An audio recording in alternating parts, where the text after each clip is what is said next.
It was cold and windy, I'll say that, but we really had a good day. Very, very spirited. First day in full pads, we got into our what we call our 3-on-3 drill, which is a real competitive drill. Three linemen, O linemen versus 3D linemen in a back, a chute that's about 6 yards wide and 10 yards deep, and three cracks at it to get 10 yards. And if the offense gets 10 yards, they win. If the defense stops them, they win. Then you got your middle drill with your middle group is your tight ends and fullbacks versus linebackers. And then on the outside, you got your wide receivers versus DBs, but it's all 3 versus 3 in a runner.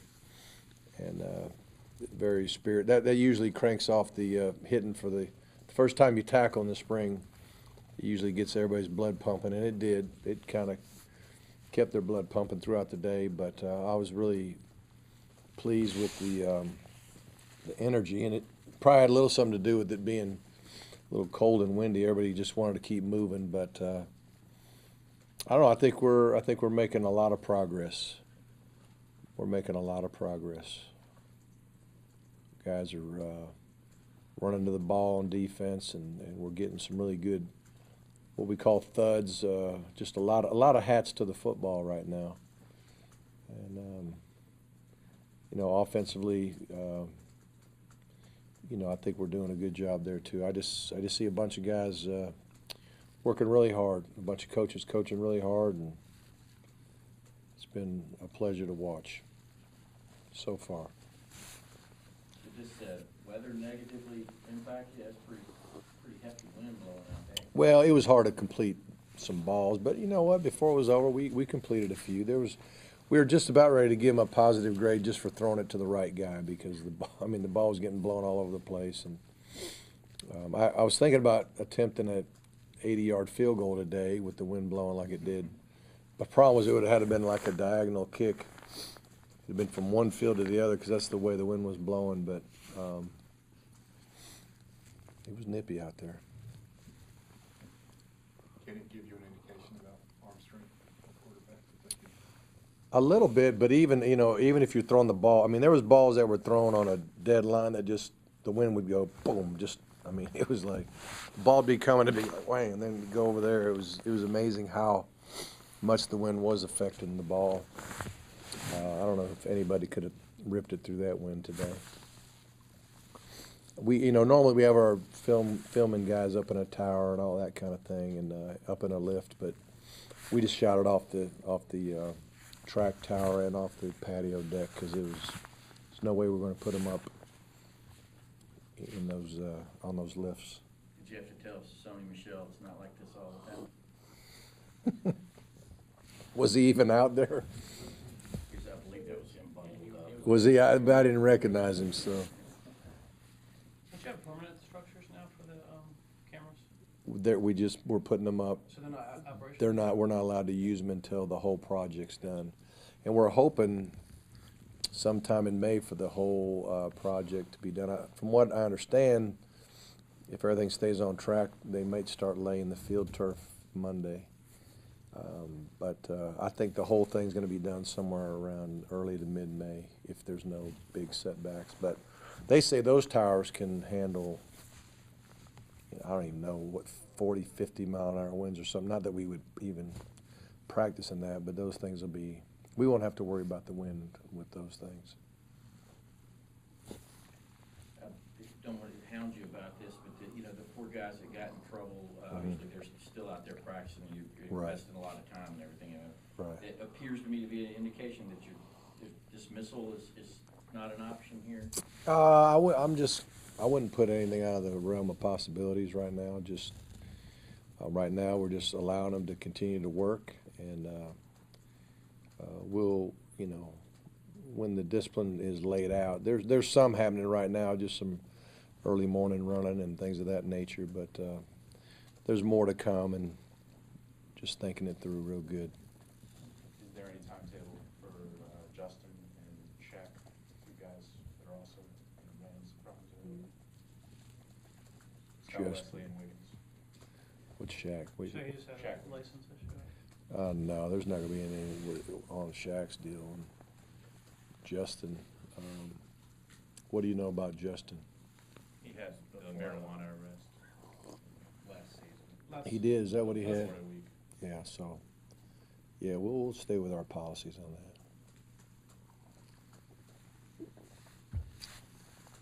You mentioned the defensive compensation, but what about the offensive line, especially those spots that are really battling for those guys that left? Whew. Coach Friend was not a happy man today. Maybe not the whole day, but he had a couple moments there where he was not really happy. We just evaluate film every day, and we try to put the guys out there based on what they did the day before. But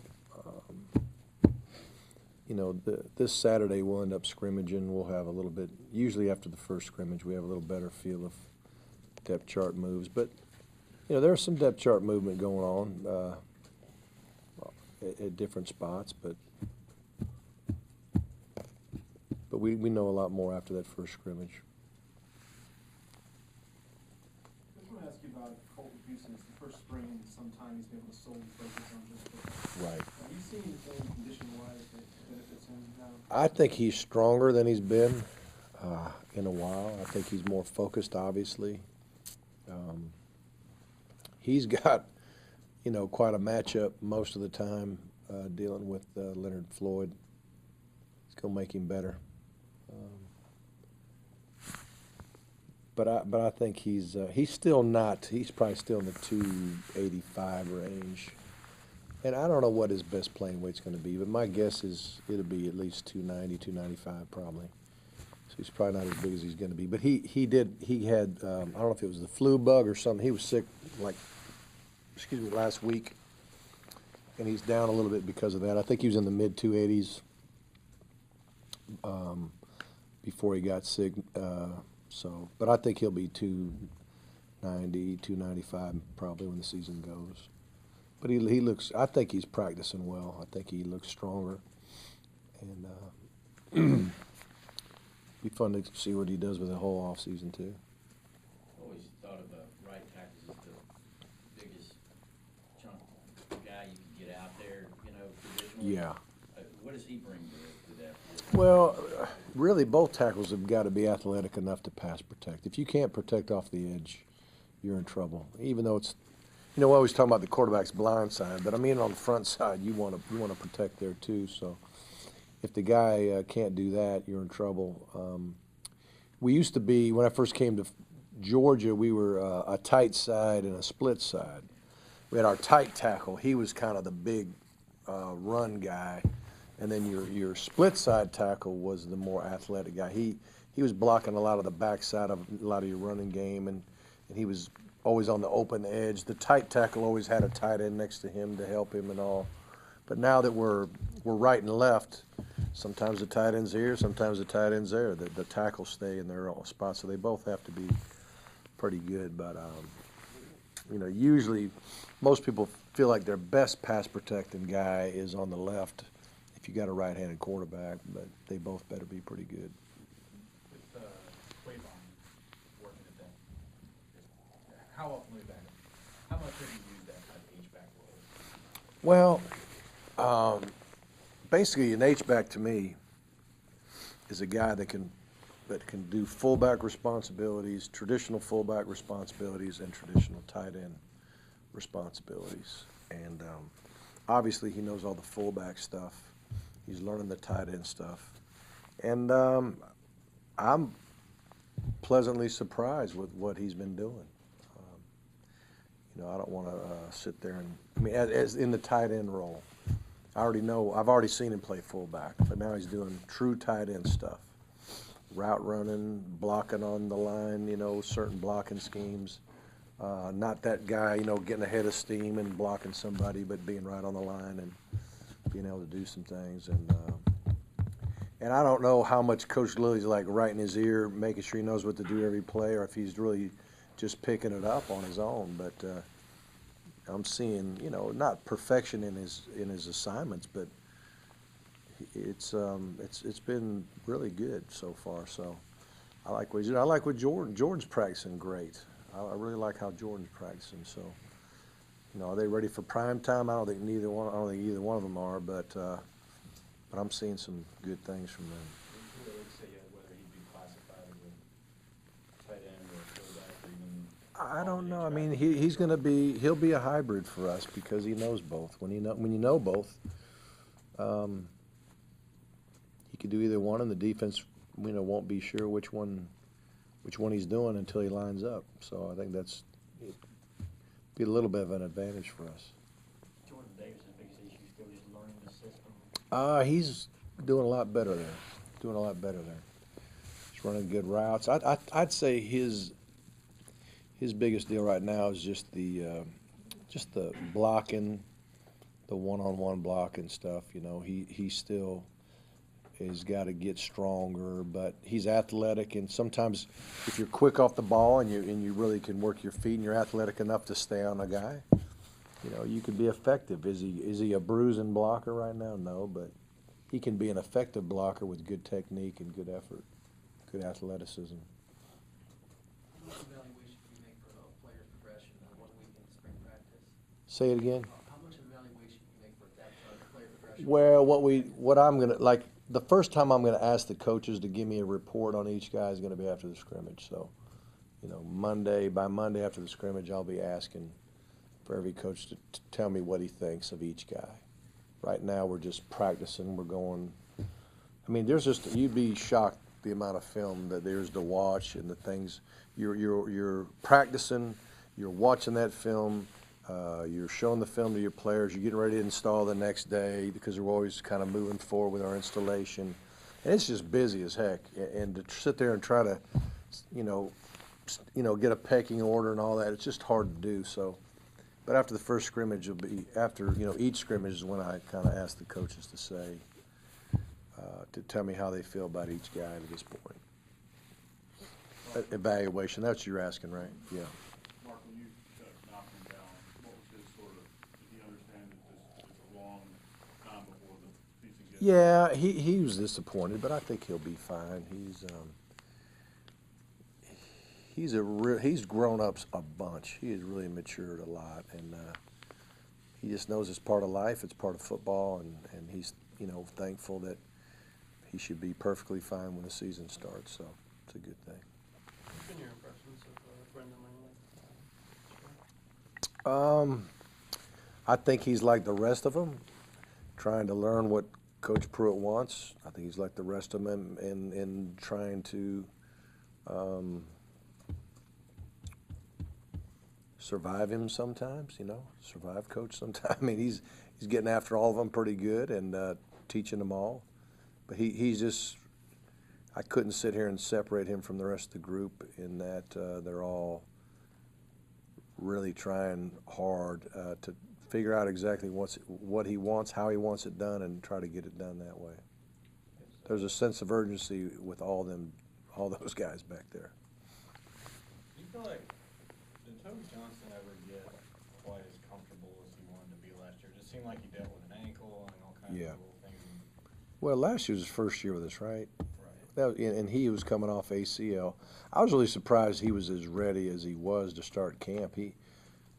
Usually a guy misses practices a bunch, because of the injury itself, and his knee really came along pretty good, but he wasn't really in the kind of condition. It's one thing to get your knee rehab. It's another thing to have a whole 2-3 months to build up for the camp and be ready to go. And so I think it'll probably be, considering he's learning new stuff again right now like everybody else, it'll probably be, this fall coming up before he can really feel comfortable, would be my guess. Have you seen flashes out of him? Oh yeah, he's got quickness. He can run pretty good for a big guy. He's got some pretty good strength. But he's just got to get stronger, and really, it's just so hard to play really fast if you're not 100% sure what you're doing. And so I'm not saying Toby, I'm saying everybody on defense still. I mean, we got guys flying around and running to the ball and all that, but are they really playing their technique with full confidence assignment and technique with full confidence right now. I think they're still in the learning process. Yeah. Once the season rolls around, about how much time do you think these players spend on football? Talking about watching football? A lot. We've got a 20-hour rule that's of countable time that is countable, which is film study, weight, strength and conditioning, practice. But the things that don't count, is when you're in the training room, before and after, and or any kind of film work they do on their own. Game day counts as three hours. Game day counts as 3 hours. But if you leave on Friday for an away game and don't come back till midnight the night of the game, that's a long time too, So there's a lot of hours that are put in, and it's pretty amazing for them to do that and do other things that they've got to do academically as well, because they're not just going to class, they're going to study halls and tutoring and sometimes they're spending time with other students on a class project or whatever it is. I mean, they don't have a lot of free time. Sometimes we talk about teaching them how to manage their time, and they look at us like, what time is that are you talking about? So they put a lot of hours in. This be the last one if you got one? I got some faculty. Just real quick, on how Paris Bostic, how is he doing finally? He's doing good. I don't even know what was reported on him. What do you got on him? Nothing yet. Yeah. Oh, as far as How we doing? yeah, well, he didn't practice the last couple of days. He hurt his knee, nothing serious. We hope he'll be back next practice. I'm not 100% sure, but he hurt it, but it wasn't any kind of surgery or anything like that. Just a thing that might last, maybe a week at the most.